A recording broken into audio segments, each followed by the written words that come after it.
have this thing called a water right. It's your right. It's been taken. We're going to hear today from a lot of fantastic speakers, incredible men and women who have been campaigning very hard to win this fight, and trust me, we will win. We are winning. Without any further ado, I want to introduce a man for whom I have the utmost respect. I'm just looking for him in the crowd there and I can't see him. Chris Brooks, where are you? Right behind you, Dork. Sneaky little fella. For a big guy, he can move pretty quietly, I reckon. Thanks very much.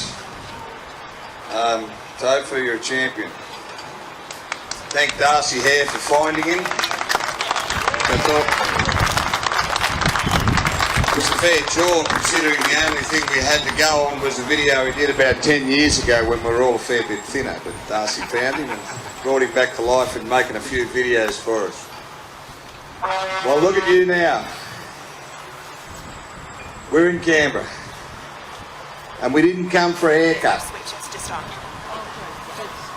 Thanks so much for coming, making the effort. Sorry. I know you've travelled from all over Victoria and the length and the breadth of the Murray River, Mildura to Albury, the Bidgie and beyond. And all these trucks that made the effort from all those towns to come up here and make a scene to force these blokes to the table. Give yourselves a clap.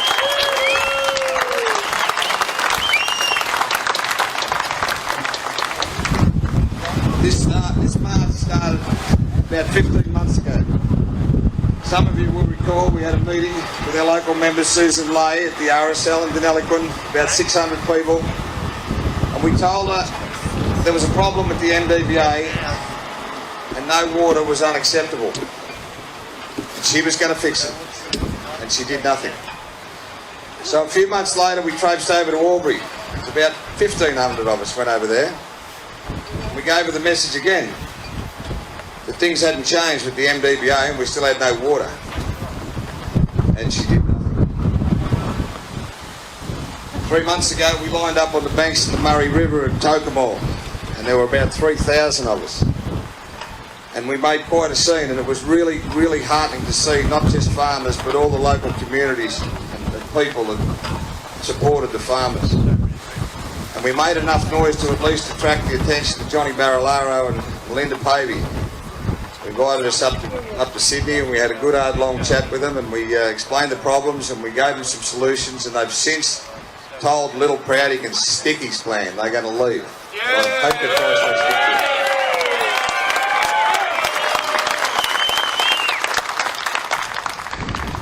to it. Team New South Wales is the loser.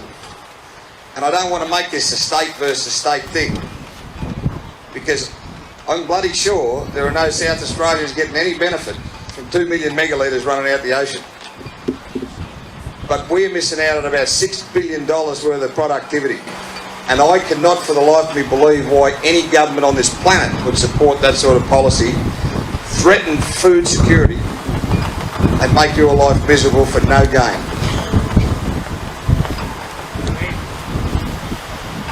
So here we are in Canberra, and as Topher said, you're all good, honest, hard-working, conservative farmers. You've got plenty to do in the middle of harvest, busiest time of the year, and you're going to great expense to drive up here to the nation's capital to make a point of delivering a very strong message to these politicians that haven't engaged. They haven't listened, and they haven't done anything about it. We've had enough, and this rally will be known as the line in the sand. No more. That's it. Yep.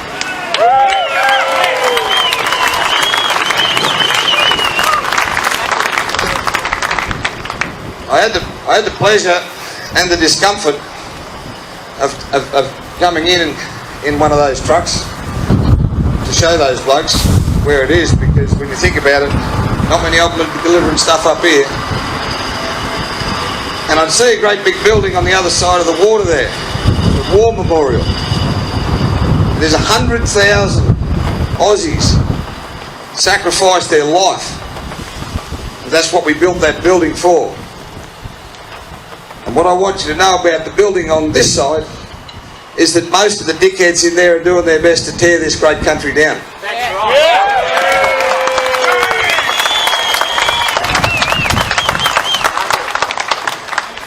We're here to make it very clear to these people that they're not going to affect our livelihood anymore.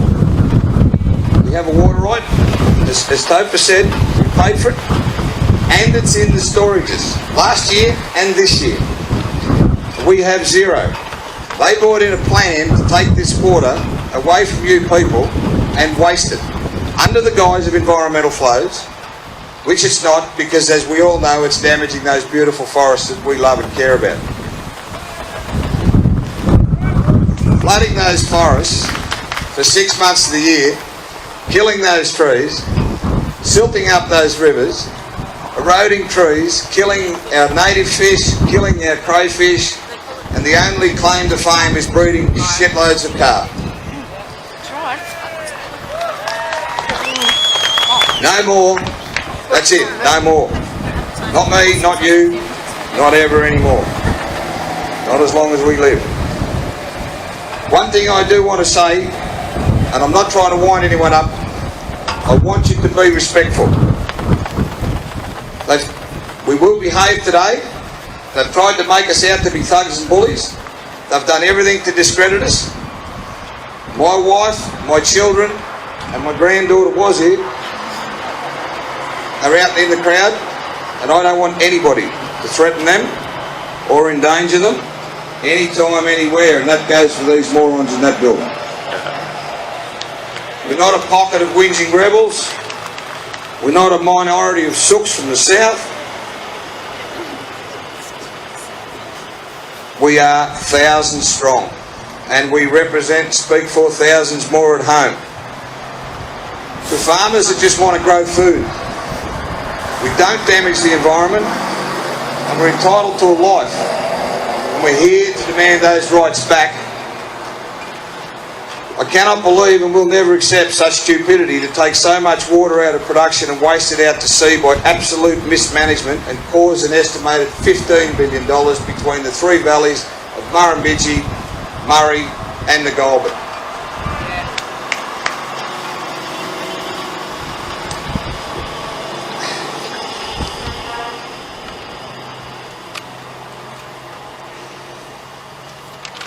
We're importing dairy and we're importing wheat, so we can't feed ourselves. And there's all sorts of trade sanctions going on around the world and pig issues in China, and we should be able to capitalise on these higher prices and better food. And here we are turning our best food bowl into a dust bowl.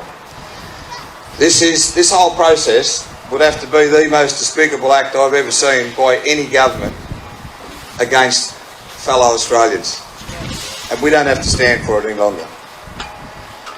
The main players, Little Proud and Susan Lay, who are responsible for the MDBA and the environment, as I say, they haven't engaged, they haven't sat to discuss or negotiate the stupidity and damage to this economy and environment and all the communities involved, including our Indigenous friends. I see our fellow farmers in Holland and Germany on the march recently, 10,000 strong at the gates of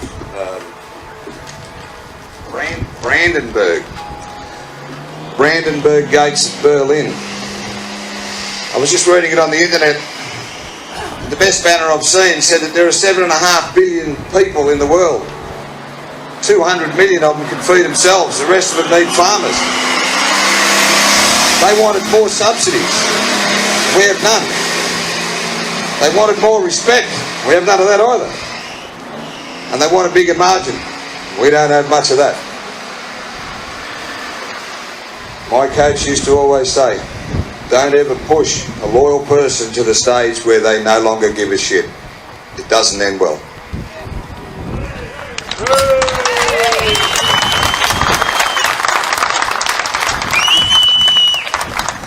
You will hear from a lot of politicians today, and I can tell you in the last 12 months we have interviewed, visited, carted around, flown around 45 different politicians and senators, and they now know what we're putting up with. They know the issues down home, they know the damage it's causing, and they're on our side. And I can tell you, our corner's getting pretty crowded. We have Labor, we have the Greens, we have Pauline Hanson and Bob Catter, we have Jackie Lambie was the last piece of the puzzle this morning. She's been a little busy sticking it to them the last few days. But she rang me this morning and she said, I'll be there for the farmers.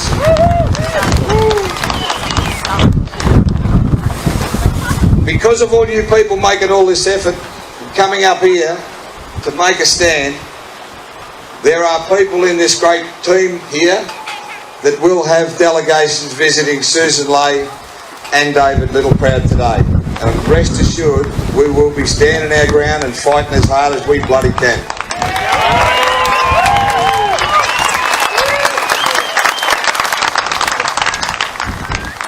My name is Chris Brooks. They call me Dozer because of my gentle sleepy nature. I'm just a spokesman for today, and I want you to know there is a massive hard-working team of people representing you that are all volunteers. They're experienced, intelligent and dedicated to get your water back. And I want you to show some appreciation to them because today, as I say, is the day we draw a line in the sand.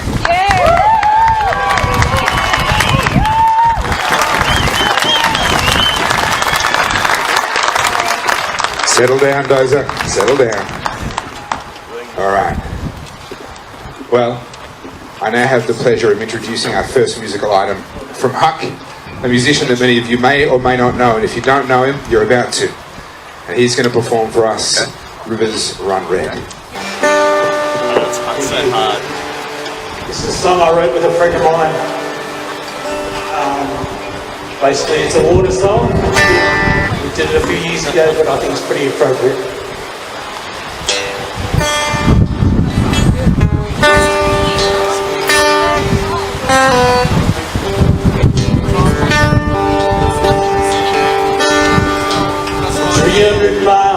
You see the dust, edge of the sky all covered in rust. The cold blue of an endless sky, heart of the land is red and dry. The street lights in when the highway starts. Straight as a spear through the dry red heart. And it's a long, long way from the city and sea to the land of the scrub and the ironbark tree.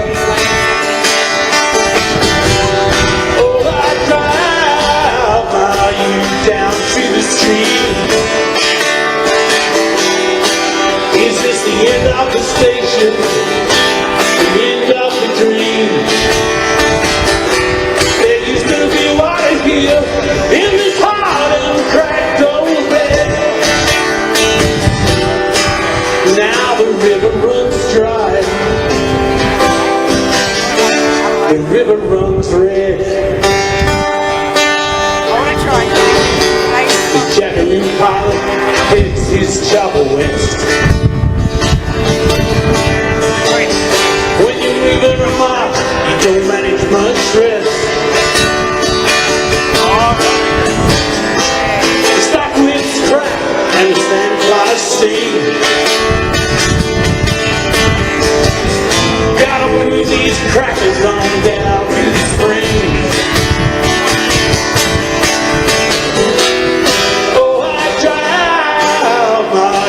Down to the stream. Is this the end of the station? The end of the dream? There used to be water here in this hard and cracked old bed. But now the river runs dry. The river runs red.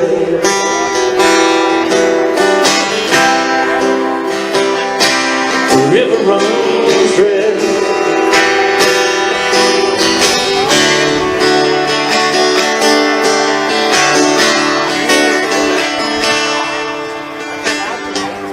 300 miles won't get you too far. When you're staring down a river of hot black tar, heat waves rising from the sun-baked plain, shifting 16 gears in a 90-ton train. Oh, I drive you down to the street. Is this the end of the station? End of the dream? There used to be water here in this hard and cracked old bed. Now the river runs dry. River runs red.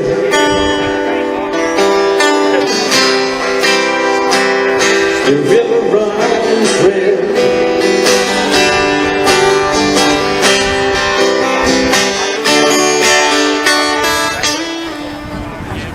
Thank you very much. Now it brings me great pleasure to introduce someone that I've recently been beginning to get to know. And I tell you what, this is a woman that you do not want to find yourself on the wrong side of. She knows what she believes and she's unafraid to stand for it. And the good news is she's out there standing for you. She's out there standing for water users right across the Murray-Darling Basin, obviously her constituents as well, but right across the Murray-Darling Basin. Ladies and gentlemen, would you give a huge round of applause to Helen Dalton?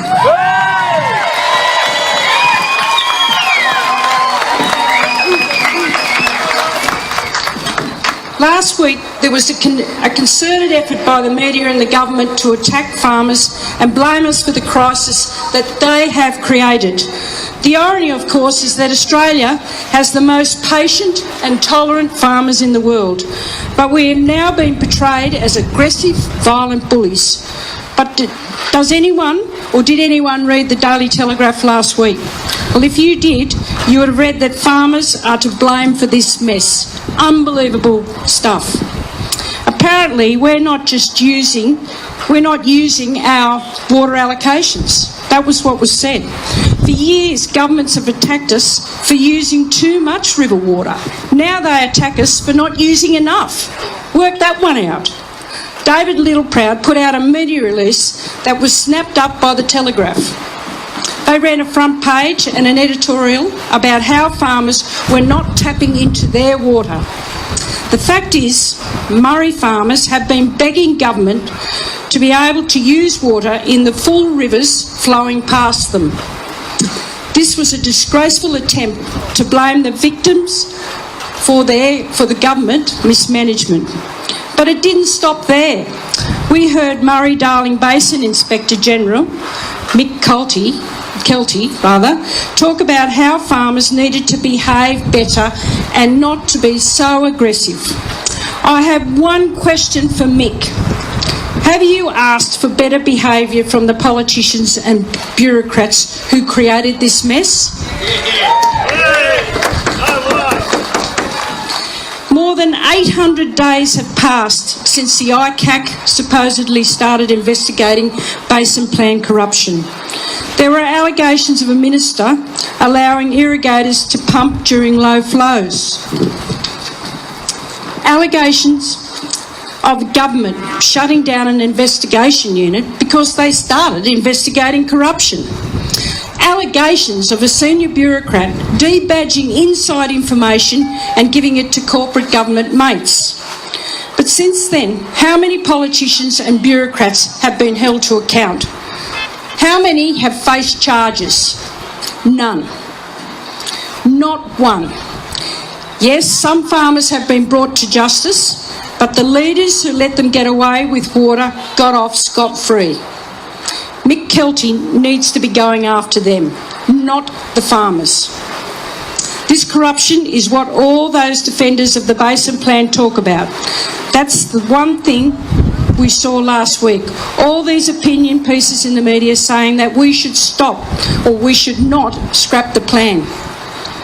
David Patz said, scrapping the Basin Plan is just an attempt to appease a few irrigators. A few irrigators. Look at you. You're here. David Paps also said the state government is the problem. I actually agree with that one. The New South Wales government can make a few simple rule changes with a stroke of a pen, and that would save jobs and lives.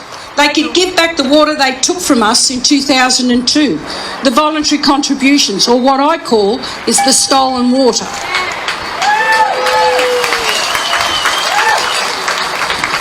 But they refuse to do so. I will not rest until that water is given back to farmers and the communities. But it's this basin plan that really is the source of our problems. Under the plan, water policy is controlled by a secretive, unelected, unaccountable, Canberra-based body, the Murray-Darling Basin Authority.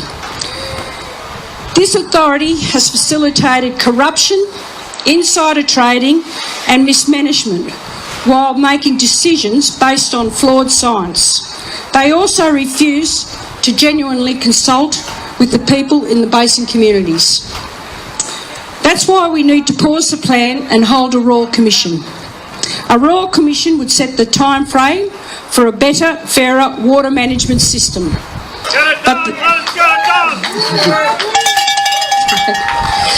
But the major parties don't seem to want that either. I wonder why. You know, I can't believe how much my fellow politicians are able to get away with. We know that there are both state and federal politicians and their families, like those in the building over there, who own water. They trade it. They could be making millions of dollars out of farmers' misery. But there is no obligation at all for them to disclose their water interests. Now, can you believe that in the last 10 years, not one state or federal politician has introduced a bill to force members of Parliament to fess up to their water ownership? I asked the New South Wales Premier whether we should make MPs disclose their water interests last month. Her response? She said, we can trust politicians to proactively disclose their water interests. Trust. She doesn't want to change the law. Again, I wonder why. I'll be introducing this bill to Parliament in the new year. My bill will create an online water register so we know which politicians, which Sydney traders, which foreign companies own water.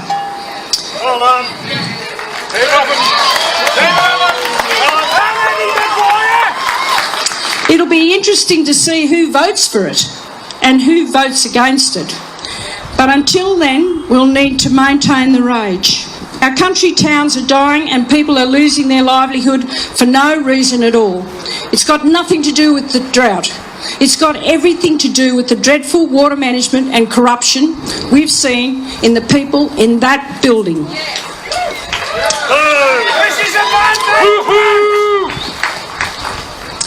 This is not just about water. It's the flow and effect to our communities, which are devastating. We lose our water, we lose our jobs. Our schools and hospitals get downgraded. Our kids move to the big cities. The future of regional New South Wales is at stake. Let's keep up the fight until these people stop killing our communities and start supporting and valuing what we do best, which is producing food and fibre for the nation. Thank you. Thank you. Thank you so much to Helen Dalton, not just for the speech, but for all that you do. Thankfully, Helen is not alone. We have a small but growing number of wonderful advocates, and I'd like to introduce another one here. Someone from Northern Victoria, from Shepparton area, Susanna Sheed. Please make her very welcome.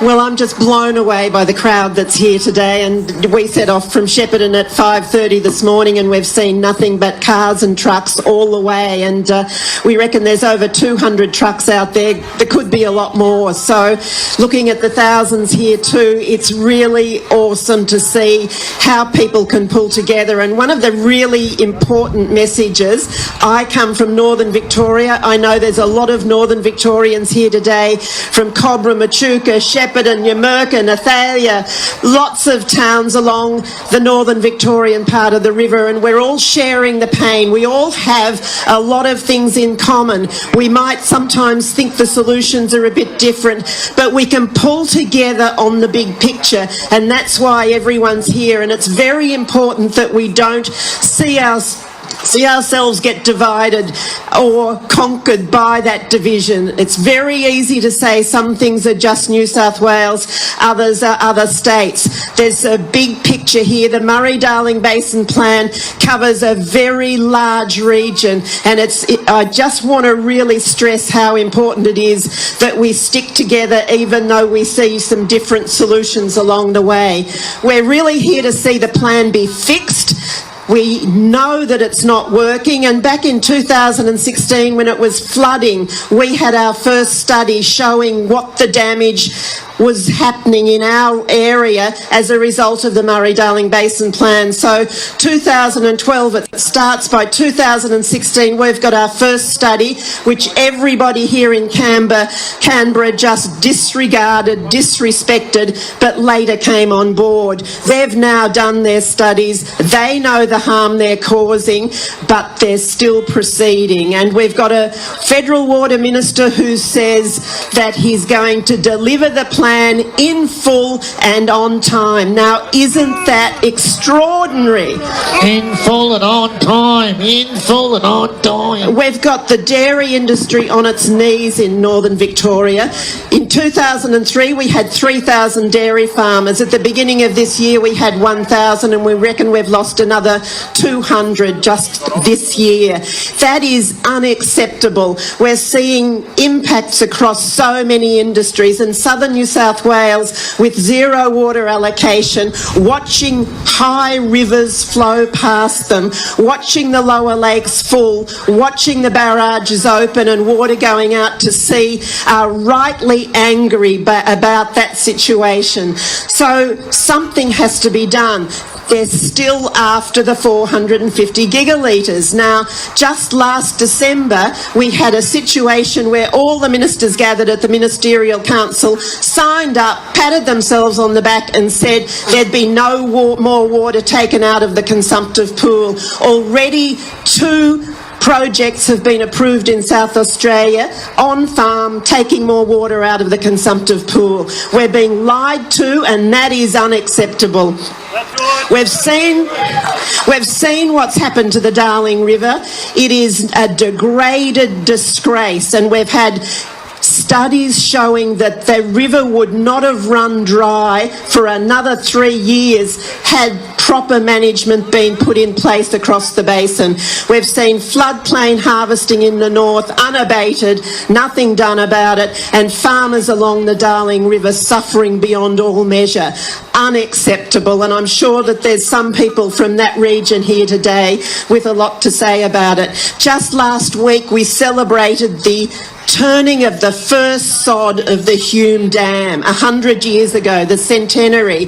That was built to ensure that we would be drought proofed. But no, there's lots of water in the dams. The rivers are running high, but there is no water for our farmers in the area where irrigation was established, where we were meant to thrive, and where we could still be if we had proper management. Yes, we all know there's a drought, but we planned for droughts. That's why we have these dams. That's why they have water in them. And it's about time people started planning properly about how that water is distributed. We need transparency, and it's great to hear Helen talking about what she's doing in New South Wales. That accountability is essential, because how do we really know what's going on? And I think that is really troubling for all of us. We need transparency. We need to get speculators out of the market. We need water only used on the land, not treated as a commodity that people just trade among themselves to make millions. So, Minister Littleproud, you're up there, we're down here. We want you to fix things up. You're the one who can do it. There are 23 National Party members in the federal government in power in this country today, and what are they doing about it? They're not doing anything. And it's about time they started finding all the things that are wrong and started fixing them one by one to get some justice back there, to get our communities functioning again, to get families off their knees, and to give young people, young farming families, a thought for the future, a hope that they can live and farm just the way our previous generations have. Thank you. Susanna Sheed, everybody, and I have the pleasure of introducing Tim Quilty, someone that I actually met a little while ago through other means, and I'm really impressed with Tim, and particularly his presence here today, because he's actually an MP for southeastern Victoria. He's not actually an MP from within the Murray-Darling Basin, but he has the integrity. Okay, well, he'll correct me on that. He's just scoffed at me, so apparently I've got his electorate wrong. Tim, why don't you come up here? Ladies and gentlemen, Tim Quilty. I'll let him speak for himself. So that's northern Victoria, so it's all along the river. The last thing you travelled so far here is to hear a bunch of politicians blowing their own trumpets, so I will be brief. The Liberal Democrats have been pursuing the Murray-Darling Basin Plan for years now. Senator Lionhelm followed it while he was in the federal parliament, and I picked up the torch for him to continue the work.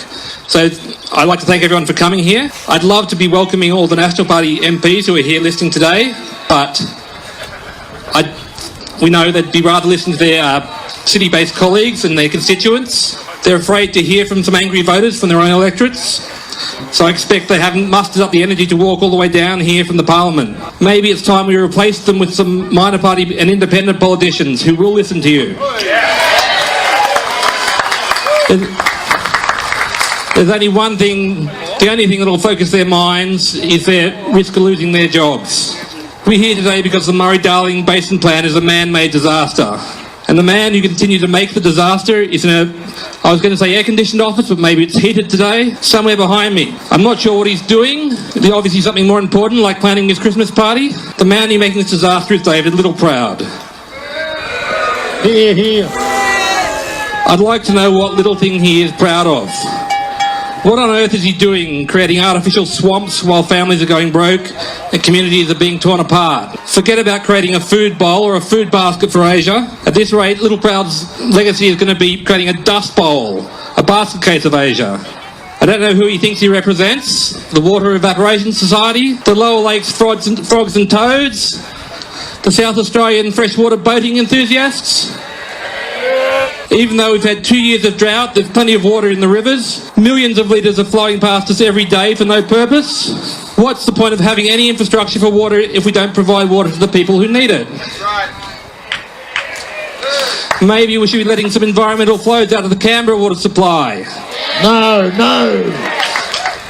Maybe they should find out what it feels like. Got this water off at home. If a dog needed water, any of us would give it to them, but the government, these governments, the 5 of them in the plan, would not. They will not let irrigators have water when they need it. They treat people worse than animals. This plan has failed and our politicians have failed us. You all know what is wrong with the plan and what needs to change, so I'm not going to repeat it all again. A few months ago, I put forward a motion in the Victorian Upper House calling on the Andrews government to pull out of the plan if the feds wouldn't fix it. I told Parliament how this failed plan was destroying communities in my electorate of Northern Victoria. Politicians of both major parties in my electorate spoke against my motion, proving that they are not members for Northern Victoria, but members against Northern Victoria. The coalition MPs were sympathetic, but as usual, not sympathetic enough to actually make a change. Labor? Well, the Andrews government is continuing its war on the regions. Anything more than 50 k's from the Melbourne GPO doesn't matter. You can see their attitude of the bush. They lock up the parks, they shut down the timber industry, they screw the irrigators. All they are interested in is buying green votes in Melbourne. The only time politics for me, the party arced up, was when I suggested their jobs might be on the line. They laughed at me because they're very confident that no one pays any attention to what the Victorian Parliament does. And voters will line up to vote for them again. Or maybe not. During my first speech in Parliament, I spoke about the possibility of a Rexit, a regional exit, if the government failed to govern for the regions. I suggested that maybe regional people could create our own state on both sides of the Murray.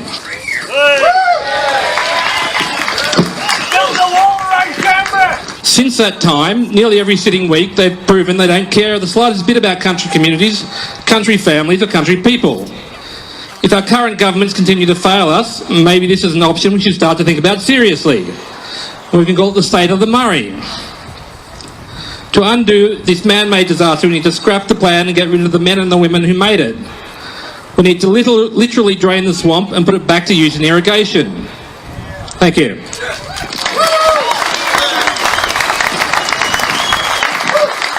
Thank you. Ladies and gentlemen, Tim Quilty. We have the winning cards. And you know what the cards are? Facts. Facts. That's what it is. And we get that from listening. But I'll give you some of the hints that we're coming at so far. The farmers have said this, and we did it. Brooksy said we need 200 gigalitres emergency release. We asked for that formally, in a motion and also in a letter to the Minister. No. What? No. Shame. Then we made a motion, Richard and my staff, he came with me around the basin, he worked out how to stop the speculators driving the price up. We put that in a motion. No. Shame. And we've been told that the answer was no because they're going to get a commission to investigate it and they're going to give us an answer in November next year. November. So people ask a simple question. Why, when farmers know things can be tough, why do governments make it so hard? Droughts are natural. The water crisis is man-made. It's government-made. We lack dams. We have separation of water rights from property rights. We have corporate agriculture buying up. We have the Chinese coming in. Just think of these things. Property rights were stolen from this man and farmers right around the country as a result of the UN socialist agenda pushing the Kyoto Protocol. Exit the UN! That's right. Then we had the water theft, which is the Liberal Labor agenda from 1992's Rio Declaration. And one person in Parliament has been talking about this for 23 years. She's standing beside me. Then we have energy prices, the highest in the world, yet we've got the cheapest resources in the world as a result of the UN socialist Kyoto Protocol and Paris Agreement. All of it based on no data and no facts. Nowhere. So farmers are under pressure. You're being blamed for the climate change, which is not happening. It's just natural variation. You're being blamed for the drought. Yes, that's right. I'm at home, Pauline. That's right. You're blamed for the drought. You can handle drought, but you've lost confidence in the government. The uncertainty is crippling you. No plans, no spending. We're creating more farmers, toiling rather, for less return. This goes against Australian values. Yes. There are two things that are important in any farmer's mind when it comes to water. Amount of water, the quantity, and price. Correct? Yes. The first one, government has taken a third of our water. Corporates are taking a lot. The drought has affected us, but it didn't affect so much in the past in South Australia. The second one, price. Government has taken a third of the water out. That's driven the price up. We've got speculators. We've got over-allocation to corporates. Goes against Australian values, doesn't it? Yes. So here are the facts. The north is dry. They're in severe drought. Their weather is different. And yet the Barmah forest is being artificially flooded. That's right. And I've flown over it and trees are dying from too much water. Yes, they're getting flooded. And South Australia is more than full of water. Yes. More than full. But you know what? I've never heard any farmer criticise South Australia for getting water. It's just that this amount is ridiculous. We visited the drains. Anybody know the southeast drains draining into the Coorong? Yep. The water flows into the Coorong from the southeast, flushes the Coorong and out. Or rather it used to. South Australian government has been taking the water and dumping it straight into the ocean. Taking fresh water out of the Murray-Darling Basin, dumping it in the ocean, and then they're saying, look, we've got an environmental catastrophe. Because the poor ground's toxic. And so they want more water from New South Wales and Queensland and Victoria. The drains are now being reversed, so they're starting to fix that. The Menindee wetlands, the Kakadu of the north, being decimated, drained, to put water so they can evaporate in South Australia. We've got excess water purchases in the north. Why did they buy that excess water? Because they could. The farmers needed No money. environmental need for it, just because they could. And then the Water Act, according to John Briscoe and my staff member, who've read it all, that awaits me, says you can only use it for the environment, strictly speaking. They don't measure river and creek flows. How can they allocate water? But they do. They've separated water rights from property rights. And they've issued excess licences. So we've got a rural decline around the country, not just in the Murray-Darling Basin, but in the Murray-Darling Basin especially, because they've ignored the triple bottom line. That's a fabrication. They've gone only for the environment. The immediate steps I've told you about two. We've got a third one that I've just asked a question about in the Senate, about releasing 1,000 gigalitres of water from the 7,500 gigalitres stored. That's 7.5 trillion litres sitting there.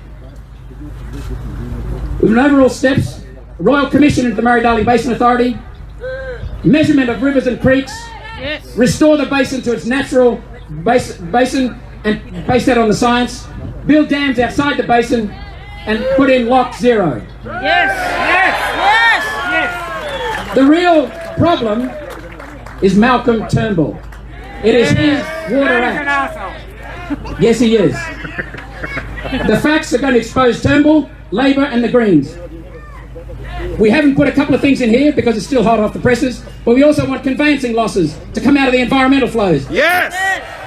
Because the water that goes to your farm goes to the environment. Yes, Malcolm! And I want people around Australia to recognise that farmers are the best people to look after the environment. Yes. If you don't look after the environment, what happens to your farm? Dead. It dies. It's that simple. And the Greens don't know that. And that's what's driven your problem. We want consultation on our plan. And we're also looking in the future to build a Bradfield scheme, which this lady next to me has been talking about for years and pushing. Go, Paulie. We want farm water, farm irrigation water to be known as environmental water. Yes. We want to fix the plan. We want to pause the plan. Some people say gut the plan, can the plan, end the plan.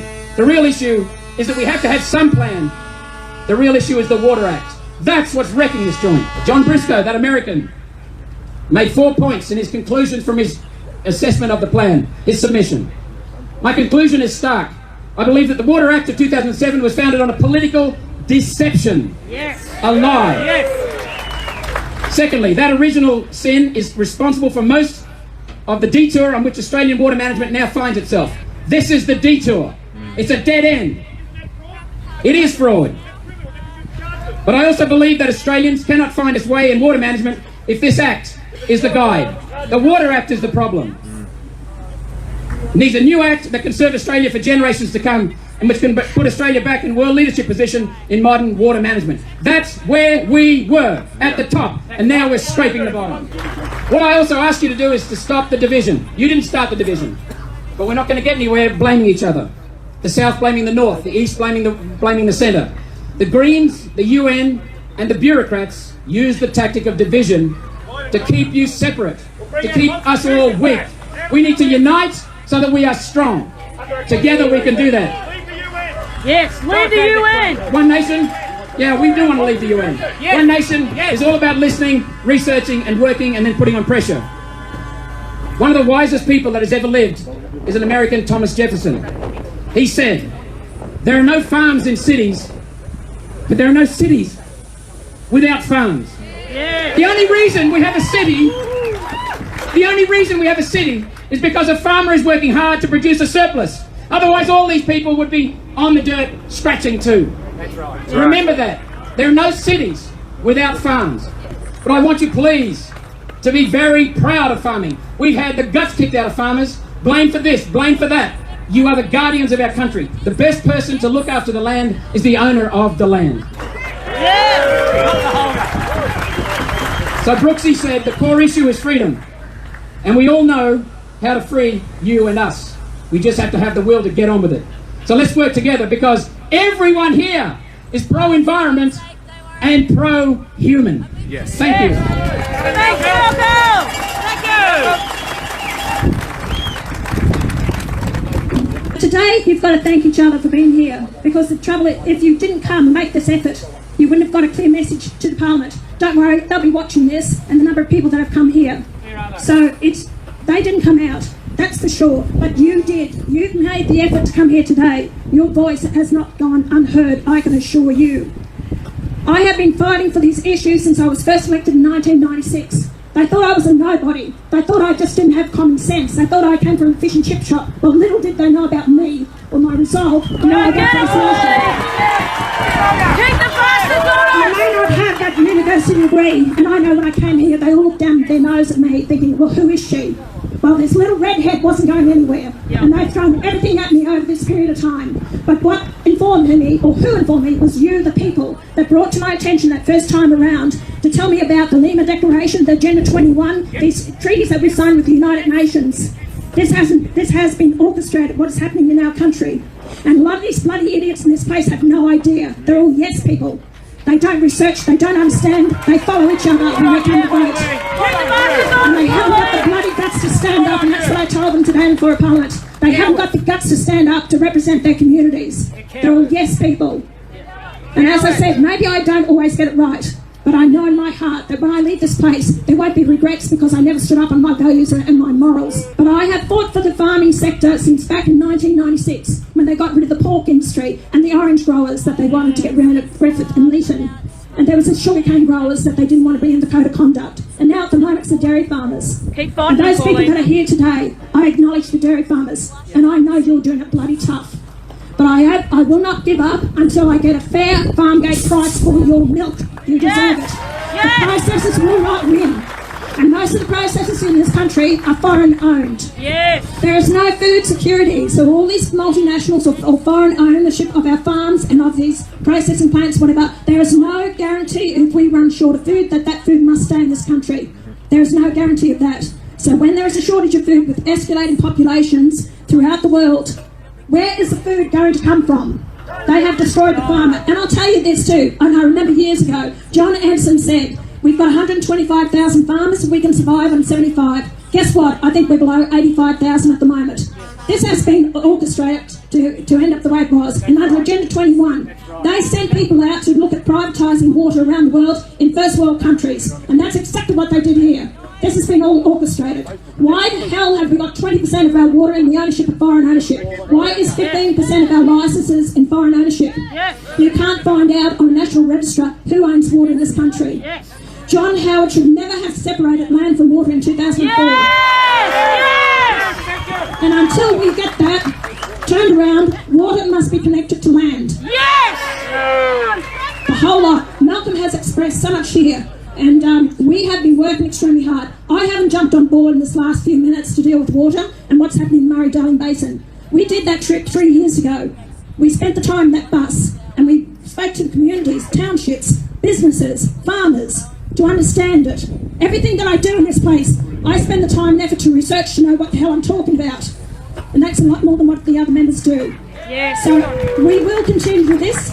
We will continue to try and come up with a plan that is going to benefit all Australians. We have to find the answers. I don't want to see any more of this country in the hands of foreign ownership. I don't want to see my fellow Australians struggling. I want to see the man on the land. And what's more important to me is that our right to our way of life, that what we want to do.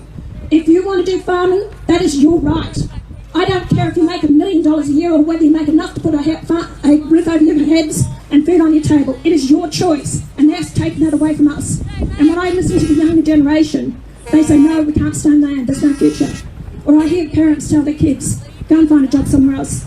There's no future on the land. That's not the country that I grew up in. It's about us working together. When I hear people say to me today, help us, that's exactly what I'm trying to do. We are one nation. We are Australians. Stand strong and united and never give up your fight for what you believe in. Thank you. We want to save the Coorong by restoring the proper flows from South Australia to the base of the Coorong. Stop wasting 1,000 gigalitres a year, up to 1,000. That will also then remove the need for a 450 SDL. Ends it.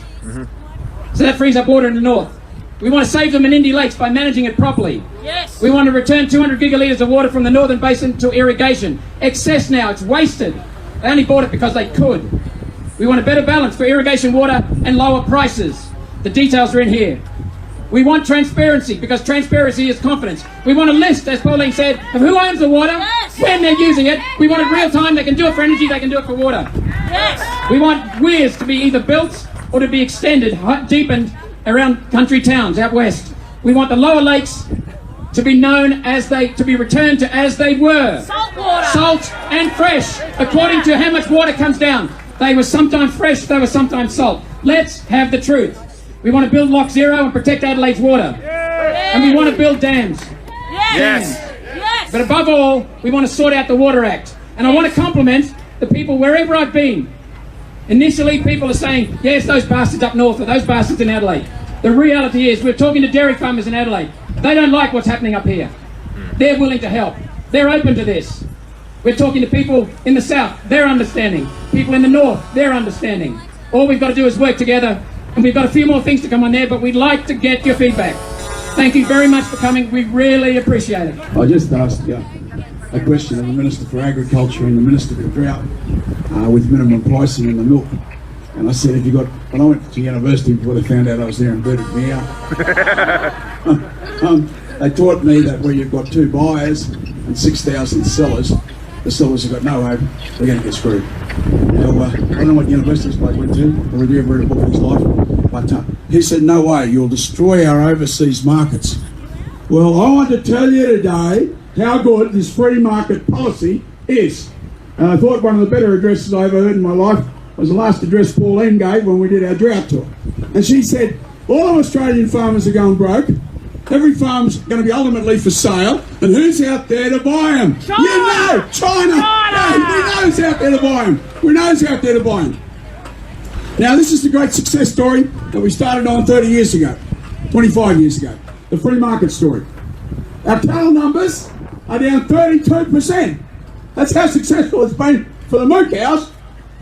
Our sheep numbers are down 66%. That's how successful it was for the wool industry. Our dairy production is down 50% nearly, and over 50% of the dairy farmers have gone. That's how successful it was for the dairy industry. The sugar industry that I represent, one of the big 4 agricultural industries of this country. I wonder if I get my staff just to get me some water here. The sugar industry is down about 20%. We're closing a sugar mill every 2 or 3 years. And I want to say this, every single dairy factory was owned by Australians 25 years ago. Now 80% is foreign owned.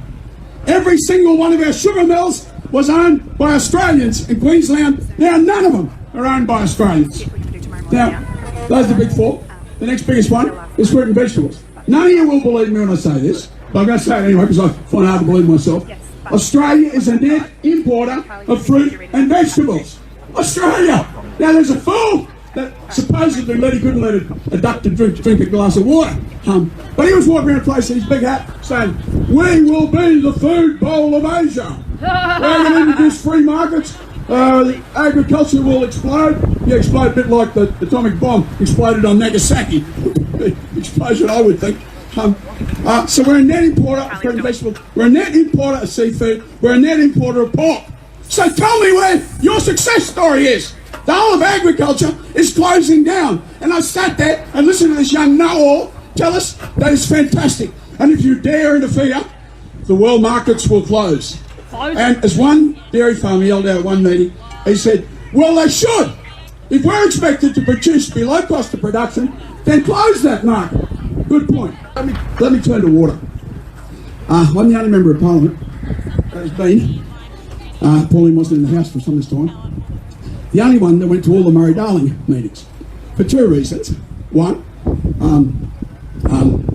I wanted to make sure we didn't make any mistakes, if there were mistakes made in Murray-Darling. If we started a water program up north, I want to make sure we didn't make mistakes. The second reason for doing it is, well, I don't know. My great uncle died at Gallipoli. My grandmother's brother died soon after release from Shanghai prison.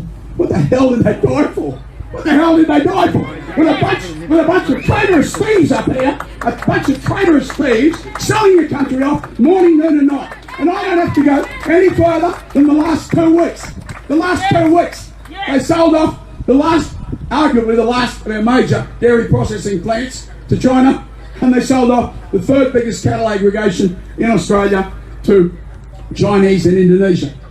So I have gone through the last 2 weeks. I'm not going to mention names, but the leader of the National Party, 31 Australians applied for the water and the Ord. The only water in the Northern Territory and Western Australia is the Ord. 31 Australians applied for the water. What do you do with it? What do you do with it? He gave, no, they did sell it. No, he gave it to China. He gave the odd stage 2 and stage 3 to China. Now, I've got to tell you, I've reached a stage in my life where I'm not going to cop it anymore. And we had a dairy farmer come up to me in a big cafe in North Queensland, and he said, "Oh, hello, Bob, you know, I'm a dairy farmer." I'm now a peace supporter, of course. So I said to the 23 people in the cafe, I said, "Could you all stop, just listen to me for a minute, please? I want to point this man out to you. Because this is probably the most stupid individual you'll ever meet in your life. Ever in your life. 30% of his income was taken off him, and he's going in there voting for it, saying, thank you. Thank you." That's what he's saying. So the good news is, he's such a numbskull, he won't be there much longer, he'll be gone. In the meantime, get out of my sight. Get out of this cafe. Get out. Get out. And he went out with his tail between his legs. And that's what I'm dealing out from now on to anyone that I find out is supporting these people. Because my great uncle and my grandma's brother, my grand uncle, they are not going to die for nothing. They're not going to die for nothing. And I can conclude on this note. I represent, they say, how's the outcome up there? Yeah, we only had 150 inches this year in Pelly. Well, yeah, 160 inches this year in Babinda. It's a major part of my electorate. It's in the super wet belt. And Dr. Bradfield, you know, Pauline, God bless you, you know, for pushing. I've been doing 50 years, and in the last few years you get more traction. And I got, so congratulations. But Pauline and I have demonstrated that, you know, there's a bigger picture. That my ideas and her ideas, there's a bigger picture out there. And we have to work together, increasingly work together for the better of Australia, and we absolutely intend to do that. So, you know, I know the history of the great Labor movement, when it was a great Labor movement. I know the history of the Country Party and what they had to do to achieve their ends. The founder of what's now the National Party, Blackjack McEwen, for those who are old enough to remember. You're rolling in his grave. That's right. I sent her a big picture of Jack McEwen. And he said, call a meeting like this, all dairy farmers in Victoria. He's only 28 years of age. And he said, right, from now on, fellas, none of this free market rubbish. I'm sick of living on a dirt floor in a galvanised iron shed eating rabbits. From now on, everything gets sold through the cooperative. That's it. And we put a price on our product. And I know the usual, all so-called leaders of the industry got up and said, oh, we're not going to go for that. We won't work. I'll tell you, you'll wreck this and you'll wreck that. You don't know what you're talking about. So he said, well, I haven't explained properly. So he's come out the back of the tent and I explained to you properly. So he bashed the living donuts at him with his fist. He came back in, rubbing his fist. So anyone else want an explanation? And so we got the dairy minimum price again. And for 80 years, God bless, they called him Blackjack McEwen from that moment forward. And a similar story with the Anthony family, who architects the country. It's the same story with names. Except in that case, though, the Sicilian descent, they're a few broken legs and violin cases came out, but everyone's so cooperative. But now you got this bunch of sellout pygmies up here. They're not happy unless they're selling their country out. And they call it foreign investment. They call it foreign investment. Right. Now, Pauline has got a number of seats together. We've got a nice little fortress up in North Queensland where the people will be given the opportunity to stand up and fight for a good cause. You know, our people are getting 60 and 80% of the vote up there. So you can do the same. And this is the last message I leave with you. I have a son who's our...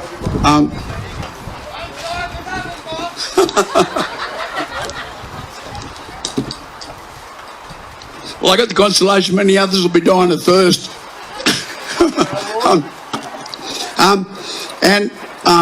He said, big meeting, about 100 people. He said, I don't know anything about politics, never been to a political meeting in my life. Got trapped into this job. He's a member of Parliament, state member. He said, so I know nothing about it. So I've been there for 2 years. He's a big-time rugby league player, and his whole life centred around that. And he said, but now I've been there for 2 years, I'll tell you this. Don't argue that it's good for the country. Don't argue it's good economics. Don't argue that people are dying. They couldn't kill us. How many of us died? There's a farmer committing suicide every 5 days. They couldn't kill us. How many of us died?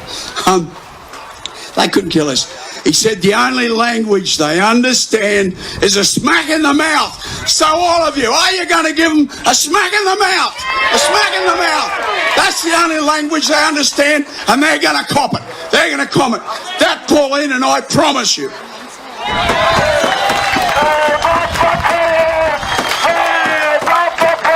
Thank you to Bob Carter. And thank you to all of our speakers and for all of the support that you've brought to us. Now, with apologies to my viewers, I'm just going to give them a quick view here. I'm going to have to put the phone down to consult my notes because, here we go, thank you. Just like that. Hopefully that's still working. If not, I'll sort it out later. I would like to introduce Carly Marriott to the stage. She's going to read a poem. It's been written by young Cassandra Biggs, who I believe isn't able to be here today. She's a nurse in Denny, and she has written this beautiful poem that Carly is going to read for us. Thanks. Now, Cassandra Biggs has written this to be sung. I will not sing it. There's a place out the back of Denny, a vast and dusty plain, a place that God's forsaken, for there isn't any rain. It seems there's no salvation, and the farmers are in pain, and they pray, God send me water. And the politicians, they don't seem to know what's going on, and the Murray-Darling Basin Plan has got it very wrong. They took back all the water and they got it for a song, and they say, it's not your water. Let me help you understand the Murray-Darling deal. It's like paying for your dinner and not getting any meal. And the graft and the corruption are also very real, and they say, hands off that water. There's no equity or parity, and justice, it's a joke. The irrigation water's flowing through the Barmer choke. They're killing all the hopes and dreams of honest Aussie folk, and they say, don't touch that water. Environmental flooding is just killing all the trees. Foreign ownership has spread, just like a bad disease. And the government does nothing while the country's on its knees. They give our land and water. It's time to bring our citizens all standing to their feet, take up the cause and shout our disappointment in the street. Or our country will go under, our ruin be complete, and we say, give back our water. It's still our water. So give back our water. We need our water. Thank you.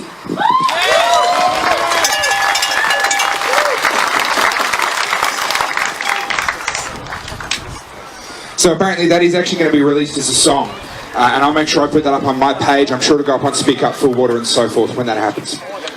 Well, that momentarily brings our formalities to a bit of a conclusion, a bit of a lull, but that doesn't mean that we're finished, not by any stretch of the imagination. Firstly, I want to say a really big thank you to each and every one of you. It's a real commitment, and to see so many people here.